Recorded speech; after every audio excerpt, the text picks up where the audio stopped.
Hello everyone, welcome and welcome back to my YouTube channel. आज के video में मैं आप लोगों के साथ शेयर करूंगी एयर इंडिया एक्सप्रेस के मेडिकल प्रोसेस के बारे में। वीडियो को एंड तक देखें और अगर वीडियो पसंद आए तो वीडियो को लाइक कर दें। तो बहुत सारे लोगों के मन में ये डाउट है कि एयर इंडिया एक्सप्रेस का जो मेडिकल होता है उसके लिए हमें खुद से पे करना होता है या कंपनी पे करती है।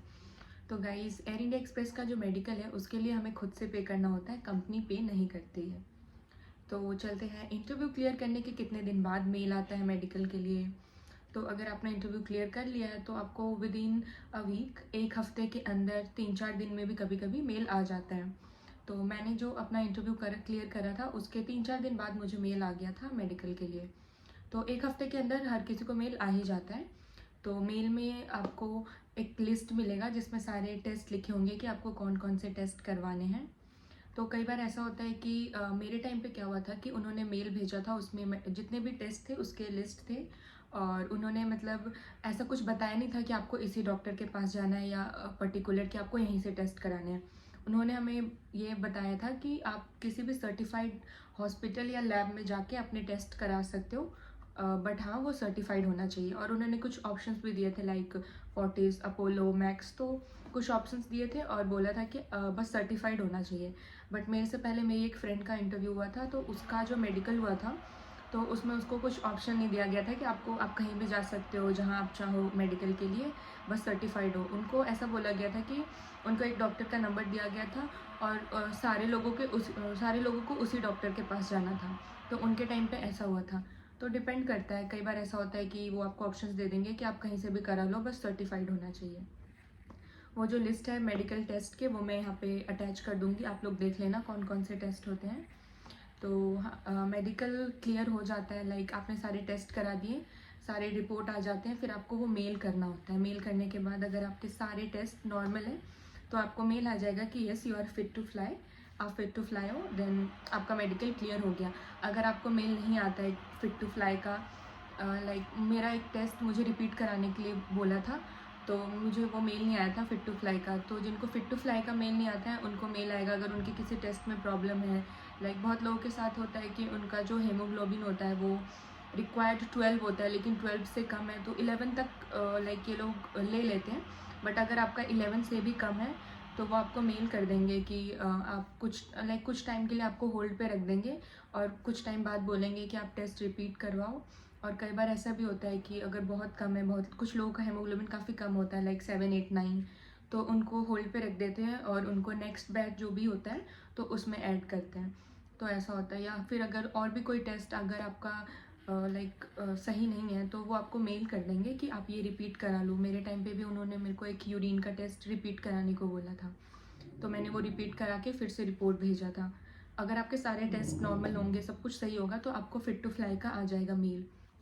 और बहुत लोगों के ये भी कंसर्न होते हैं कि आई साइट का क्या है, 6/6 विज़न ही होना चाहिए या नहीं।